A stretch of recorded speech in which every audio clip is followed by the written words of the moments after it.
Well, I'd like to thank everyone for joining us tonight for this artist talk and exhibition walkthrough. We are here in the midst of A Few Thoughts 2020, which is a solo exhibition by Pat Bacon, who we are joined with this evening. We are safely distanced from each other, and we also have masks just in case we have to not be. So we're doing our part to keep you safe. This exhibition is a reflection on the turbulent year of 2020 and includes prints, photographs, paintings, and drawings.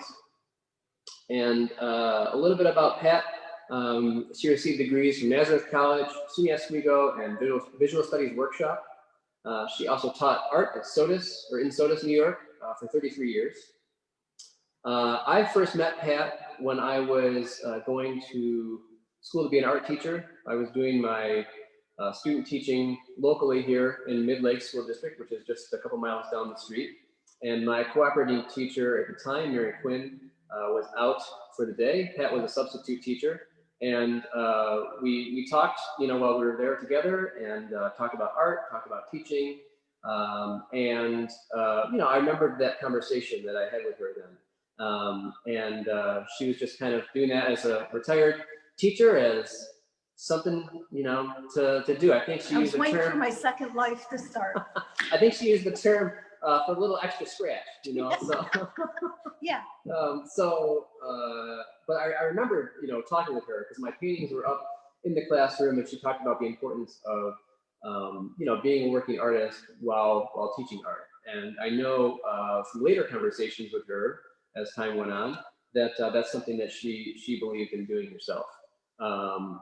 So in 2013, when Main Street Arts opened, I think shortly after we opened, Pat walked in the door and I said, "Hey, I think I know you." So we, reminisced about that day in 2006 when we met each other for a few hours. And she became a regular person who always came in to see the shows at Main Street Arts. And in 2016, I included her in an exhibition here. It was called 50 Landscapes, and that was the first show that Pat was in at Main Street Arts. And she's been in an exhibition here once per year since that time. This is her first solo show here, however. If you have questions for Pat tonight as we go along in this talk, please just leave them in the comments section, and I'll be sure to ask her as we go along here. So, Pat, are you ready? Yeah. Okay. I'm ready. All right, great. So I'd just like to first start off kind of just generally thinking about the exhibition. This show is called A Few Thoughts 2020. Can you tell us a little bit about making the work, whether it's something from the studio, like physically the process, or what you're thinking about while you're working? Yeah. First of all, I'd like to thank Brad and his staff, Sarah and Maria, for this opportunity. It's a great space. And thinking about it for a year was great. So thank you, Brad. Those little conversations with student teachers surely pay off. Right? In the studio, when I'm in the studio, everything comes into the studio with you. It's the weather, it's the politics, it's what's going on in the world. And in printmaking, it's the temperature, it's how humid it is out. So everything, you may want to clear your mind when you go into the studio so you can be free to create and be spontaneous, but it's all with you. And the challenge this year doing this show was I had a direction in which I was going in, and I think we could all experience that.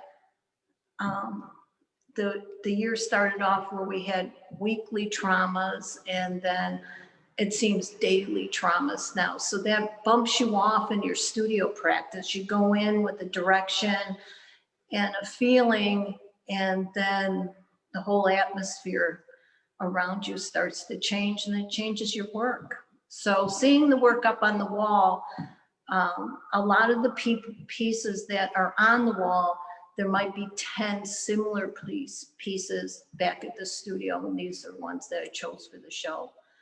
But everything comes into the studio. Would you say that you're always reflecting on the things that are happening in the world while you're in the studio, not only preparing for this show, but in general? Yeah, I think everybody thinks about it, you know. I really enjoy walking a lot and I horseback ride a lot. And I think that's probably my meditative time where I'm trying to really clean my brain and stay fresh and open up. But it's there. It's always there. It's there with everybody. And prior, I'd say, well, let's see, maybe like late last year, you're thinking about the show. Did you have a different idea of what the show would look like? And then Yeah, you know, I was doing something where I thought the title would be Close to Home, Far Away, because most of the images come within 20 miles of my house. And that's by choice, not by COVID. And then we had COVID, and it just put a total different spin on the idea of being so closed. So that was different. But a lot of the images are from close to home. But if I go and photograph and take an image, it may sit in my pile of images for a long time. And then I listen to a podcast or a newsreel or something. And then that image becomes important where it wasn't before. So it triggers, things trigger the image. And then I work with the image. And that's a nice part about printmaking, because you can use the same image over and over and in different ways and on different paper and different color, different tones of black, you know, working out different statements. Yeah, and that's something I want to talk about today too, is also the multiples. But thinking about your approach to printmaking in general, I know in the past you've said that you approach printmaking like a painter, you know, as a painter would. Can you talk about like what that means a little bit? Well, a lot of times if I'm talking with printmakers or somebody says, what do I do? And I say, well, I'm a printmaker. A lot of printmaking traditions are that you follow a certain set of rules for certain kinds of outcomes. And a lot of printmakers, when they get together, they talk about that they get very rigid, very set. And I would say my printmaking studio looks more like a painting studio. There's a lot of different tools in there. There's a lot of different inks. There's a lot of different chemicals. It looks more painterly. I use a brush sometimes to put ink on. I use sprayers. I use scrapers. I wouldn't say it was real traditional. I'm not interested in doing an image and then making an edition of 20 out of it that all look alike. I might end up with 20 renditions of that plate once I make it, but they're not going to be the same. I'd rather just react to the plate fresh every time. And that's why with the way this year has been so changing all the time, it's because I'd have a plate and I would go to the studio and I would make a print, like a rough draft to see where I'm going and maybe plan some color or where I'm going or what kind of paper and then something would happen by the next day before I got back in the studio, and the approach to the plate would be totally different. There's two images in here of Flint Creek that I think demonstrates that the most. There's a Flint Creek where there's an image that it's very mute and singular, and then the next print of Flint Creek is different, very different black, printed differently. So. And you know, while I was installing your show, I was thinking a lot about your use of images. And you know, like you said, many printmakers, or you know, most printmakers will make editions. But you use the idea of the multiple differently. And I know that you said like there may be 20 of them, but they're all going to be different. And we don't have 20 of the same prints in the show, like from the same plate, but there's maybe 10 to 15 images that are repeated in very different ways in the show. And I guess, just talk a little bit about that, because I think that, because we talk about this a lot too, as I'm a painter, I work in a very abstract way, and there's a lot of repeated, motifs in my paintings. Mm-hmm. But it's always it's not the same composition. And not that these are the same composition, but there's just a lot of the same images repeated and reimagined in different ways throughout the show. Mm-hmm. So Yeah, they're always reimagined. Things happen and you reimagine. It's not like you're trying to make it better, or perfect. It's you're relating to it fresh each time you approach. At least when I approach the ink table or the plate or the press. You know, sometimes you run through the press, it's not in at all. You know what I mean? And you have to think about it. But yeah, you're not looking for the perfect outcome. But I like having the image. I have taken a plate and printed 20 of the same plate and then taken all those images and used them in different ways. I mean, there's one plate over it. Can we walk or we can't walk yet? Since we are set up for the seated portion now, we'll do that and then we'll Okay. just remember that train of thought when we. Well, you'll have to use your imagination. Sure. No, you can keep going on that. Well, it's hard to tell, you know, it's like the images of the pathways on the stark winter trees. Mm-hmm. There's a print on the wall of those stark winter trees, and they're the dead ash. I mean, the ash are gone. And, but when I was printing the plate, I was thinking about everybody's complaint about binary decisions. That sometimes there's not a perfect decision, but you have to make a decision or we're in trouble. So the image itself is two prints laid on top of each other.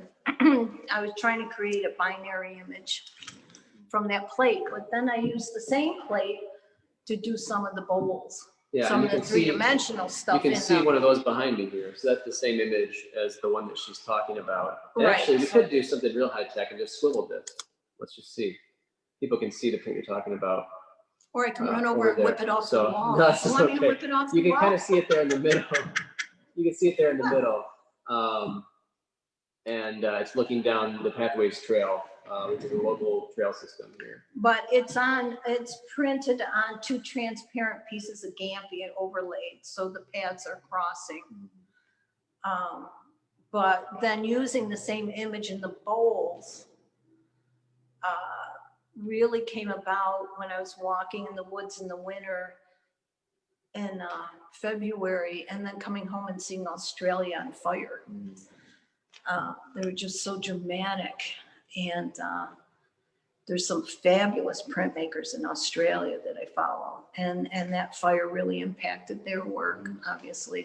I mean, I think it was traumatic for everybody to see that fire. Yeah, yeah. I mean, as much as the California fires. So anyway, so in the buzzword this winter seems to be the word containment. You know, COVID's contained and the forest fires are contained. They're not. So anyway, so it ended up being bowls. And we do have a question from Jean Van Etten. And her question is, when choosing pieces for the show, were there some that you knew right away you wanted to use versus others that you agonized over? When I'm shooting, I probably photograph every day.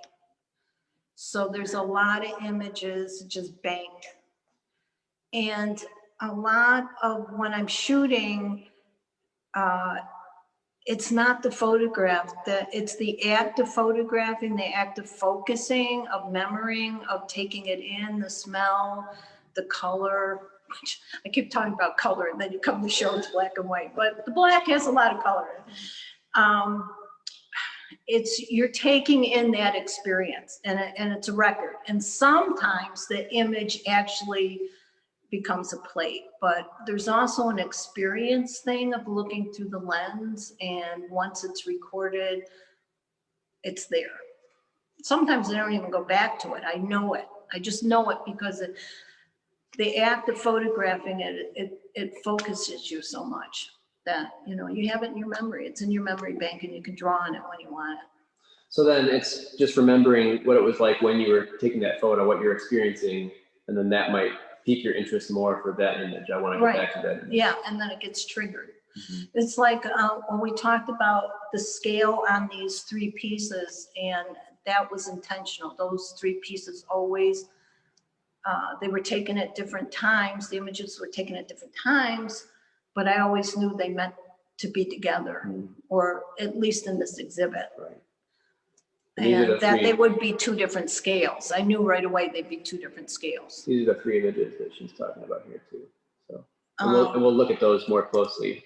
Right, and the ones on the wall here are 36 by 36, and the other ones are 8 inches by 8 inches. And it's the same images, but it's a different experience. And it's a different, because I have a different experience when I took these images. I mean, sometimes scale, you want to be confronted with the image, and other times you want a more intimate experience. And when you were answering that question, you mentioned something about the lack of color, but there's a lot of color in the black. And like I said, you know, I'm a painter, and I love the experience of doing a studio visit, you know, with artists, and you know, especially when that person is also a painter or has, you know, similar things they're interested in, either visually or you know, as far as the subject matter.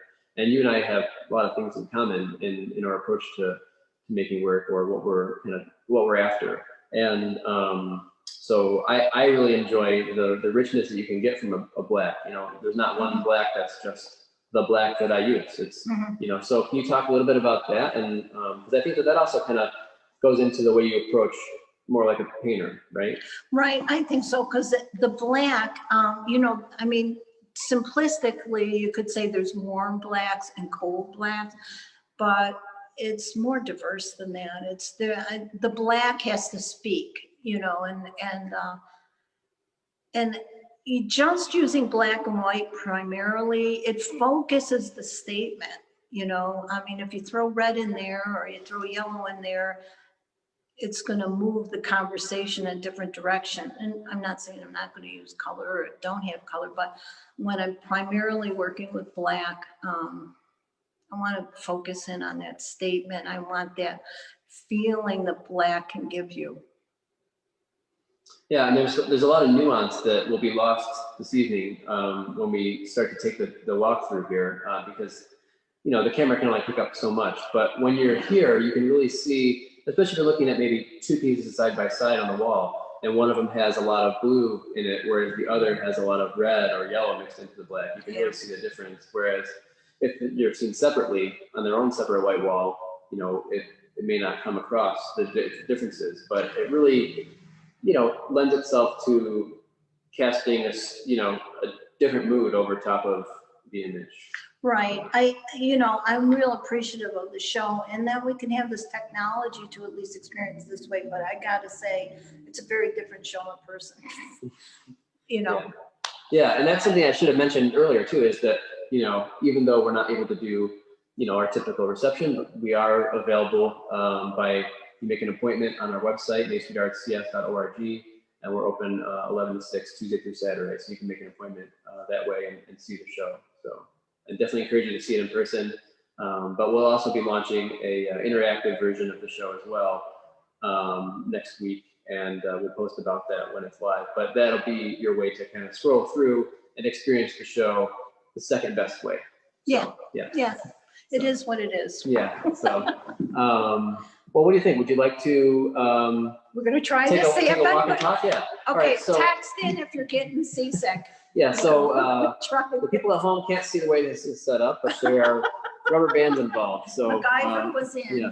So I'm just going to carefully dislodge this without. Let's see here. All right. I'm just going to hold, please, while I.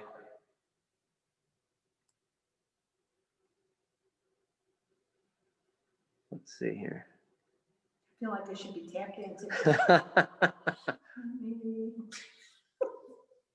Okay, now I think I can just do. I should have learned to juggle.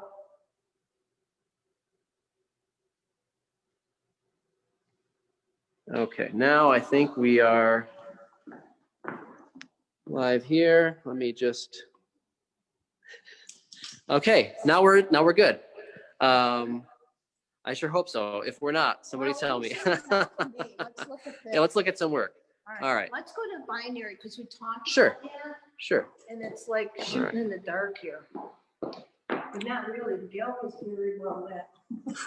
This is the piece, you know, on the Ontario pathways. If you're familiar, a lot of ash trees, they're dead. They're going. They're chainsawing them this week. A lot of them chainsawing. But this image, the plates. When I made the plates from the pathways, I did a triptych for the hospital.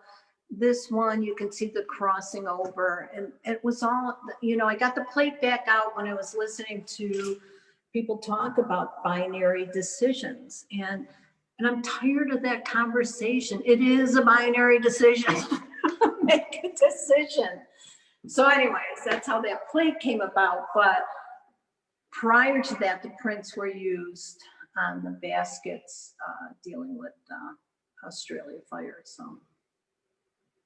So having the, you know, having the ability to get a metal plate out and ink it up and choose the black and print it again and do another piece of paper and use that for another statement, it's great.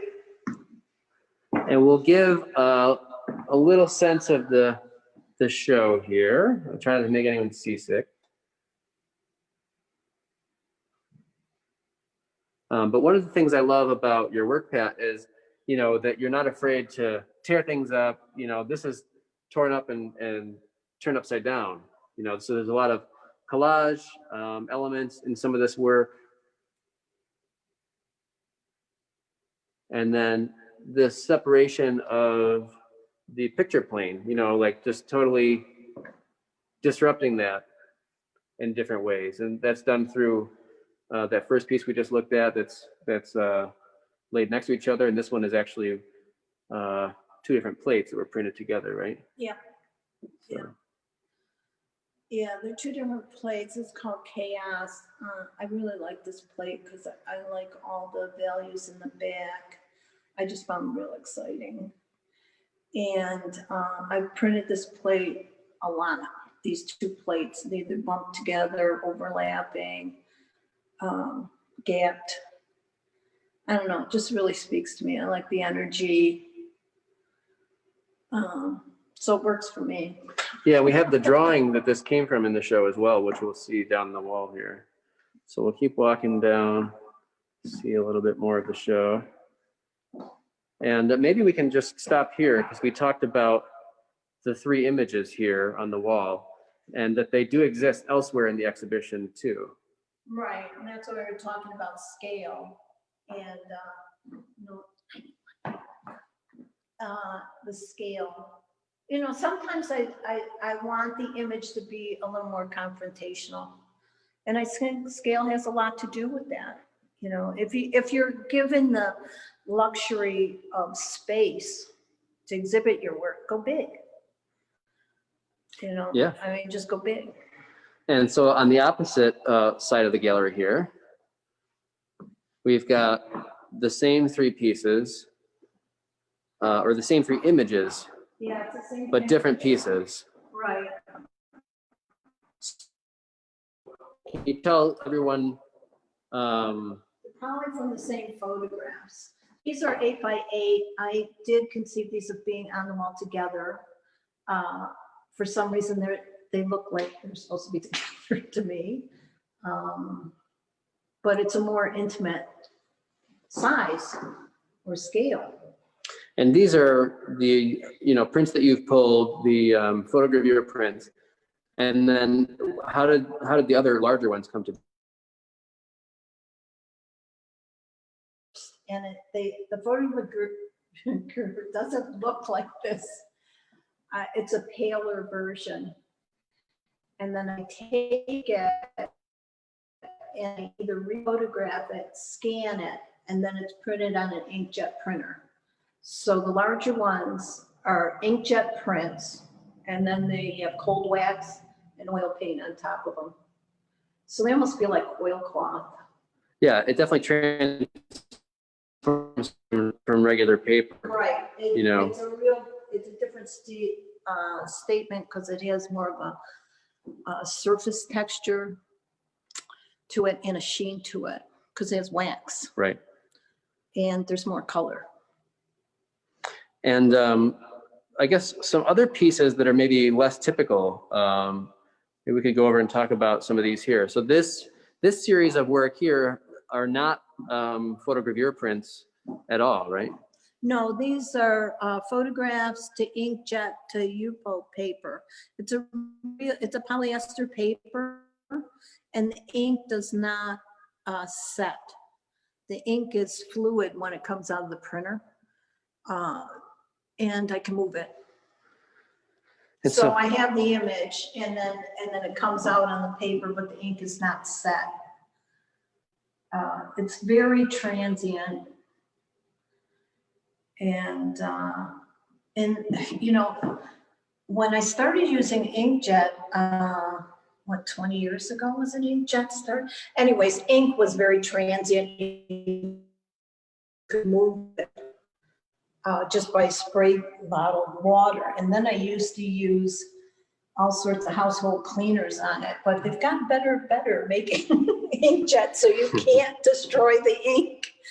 So what I found is that on this polyester paper, that you can run it through your printer and the ink doesn't set, and I can move it, and then it dries eventually, and I set it with acrylic spray, you know, fixative, like you would a drawing. And sometimes I go in with graphite pencil or charcoal. And this is where I really, when I was laying out this group of work, this is where I was really thinking about your use of multiple images, you know. So Right. the four that I'm scanning across now, these are the same image, and they look different each time. Mm-hmm. And you know, I just really thought that was interesting. And at first, when I was laying this out, I was thinking of dispersing these images more, so that way they wouldn't be next to each other. But it was much stronger to me to put them in sequence when they were there. You know? I think the people who came in today to see the show agree. They really liked the layout. They liked the fact that they could see the images evolve. You know, so I think you did a real good job with the layout, because pretty much I gave you 20 of these or something, you picked out and laid them out. So it does make sense, you know, putting them this way. It reads better that you know it's the same image manipulated in a different way, I think. Yeah, and I agree. And I think it's interesting to see, like, for instance, we could take this image here, and you could trace this throughout the show. So we had it here, and then we're going to look over here. Yeah. These three here. More ash trees that went through a blowdown. You know, you can see where the tops are kind of mutilated. There must have been a wind that came through. But that's kind of the last time I could find leaves on there, and there's just a few, and that was during the winter. They were kind of dead on there. And then so that's kind of the original or the full image of it, right? So it's less obscured. Yeah, that's a polymer plate. Yeah. And then photograph. And then we saw the other one prior there on the wall, and then we go over here, and there's even more obscuring that's happening. It's becoming, you know, even harder to make things out to some degree. It's getting a little darker. Yeah, this has been printed on inkjet on 100% rag paper. Mark Watt helped me get it together, because I just, you know, with COVID, you can't get around to get to a scanner to scan things to get the resolution you need. And he was able to rephotograph some of the smaller prints for me and knit them together so I could get the resolution and then print them for me on Hamel mill paper, 100% rag. And then I went back in with this is graphite, charcoal, cold wax, and this other kind of gooey, waxy, black water-based pencil that I can't remember the name of. Shiva. But these were fun to play with. Yeah, and it's interesting to see, you know, keep going back to that idea of using the same image but getting different results. When you use maybe some overlapping material from piece to piece, but then you add other things in, or it's printed on a different paper or in a different process, it really makes that same image read differently. Well, it's a different conversation. I mean, if I'm sitting down with this image on rag paper with tools, I'm having a conversation with that image. If I have the image on a plate, that's a different, I'm inking, I'm looking at the temperature of my ink, I'm thinking, am I thinning it? Am I thickening it? Am I putting it on with a scraper? What kind of paper? Is my paper damp enough? What's the pressure on the press? It's a different conversation. Right. And we'll just kind of keep walking around the show here. And here you can see a couple of those, the bowls there.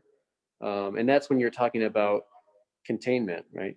Right, containment and the whole idea of the fire, which was the Australian fire, but also if you're in Wayne County, they rip out orchards and light them on fire in the winter. And if anybody knows my work from other years, I've seen burn piles, and that's what they do. They put them in piles and they light them on fire. Right, and then this piece is part of that as well, the orchard. Right, there was a large orchard that was torn out near me, a couple hundred acres. And I don't think this image is resolved yet, to tell you the truth. I mean, I'm thinking scanning it, burning a plate, but it'll probably be a multimedia piece. And I keep thinking it's going to be huge. It's got to be huge. I mean, I don't know how else you can express trees laying down like that and not be big. Yeah, I think especially when the images that you're making are of, if it's an entire orchard that's ripped out, those are some big piles, right? Oh yeah. So I mean, that needs to be translated in some way on a small image or a medium image or a large image when it's done. So we'll just kind of show you the rest of this room here. And again, this is just a little preview to what your appetite, if you're in the area, definitely make an appointment to come in and see this show in person, because it's definitely, like we talked about, it definitely reads differently in person, which, as most shows do. Mm-hmm. And we go back to that chaos piece we looked at earlier. This is the drawing that came from. Yeah, that's one of the drawings. One of them, yeah. That chaos piece, the one we looked at before, comes from a larger drawing. Okay. Yeah, the whole idea of the lines and the chaos and because that drawing ended up to be the piece in the other room there? Above the yeah, fray, yeah, sure. Yeah. So, but at least if you come in, you can kind of figure out how sometimes the drawing works on the photo polymer rather than just the photograph or the combination. And then this is the largest of the bowls that are in the show here. And this actually has burned wood in it. Not only just a reference to the fire, but remnants of a fire. Well, that's what the weird thing is about the burnt wood, because it's absolutely beautiful in the light. And you know what I mean? It's such a destructive thing. So I don't know, does beauty soften the badness or the inability to grab it, to process it? Because the charred wood, I have a huge charred wood collection.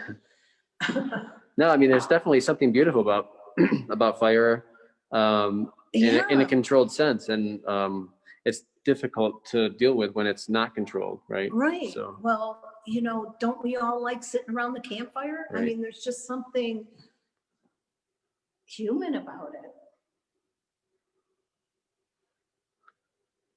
So we'll go back into this room here and give you a full view of the room.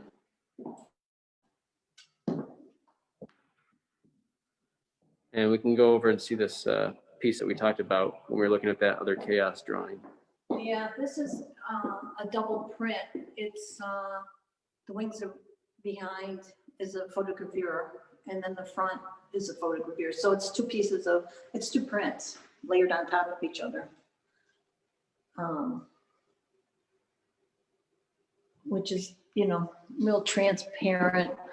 Well, people call it rice paper, cheese paper. It's that mulberry or kozo or Gamby or paper. All right. Well, I don't know if anyone out there has any other questions, or if Pat, you've got any other. No, I just appreciate having the opportunity because it's been a strange year, and now I see the work up. It makes sense to me as almost a timeline. I'd like people to come and see it because and let me know. Text me or Instagram me or tell Brad or whatever. What your thoughts on 2020 are. All right. Well, then I guess this is Pat Bacon signing off. and we really appreciate you joining us this evening, and hope to see you here at the gallery soon. And also, I'd like to let you know that we do have another live event coming up next Friday, 5 p.m., where we will take a walk through of the second floor show, Figure Ground. And that is the result of an open call for BIPOC artists from the region. And so I'll be walking through that show and telling you about the work and about the show, and about the artists. So please join me for that next week. So thanks again, and we'll see you soon. Goodbye. Thanks for tuning in.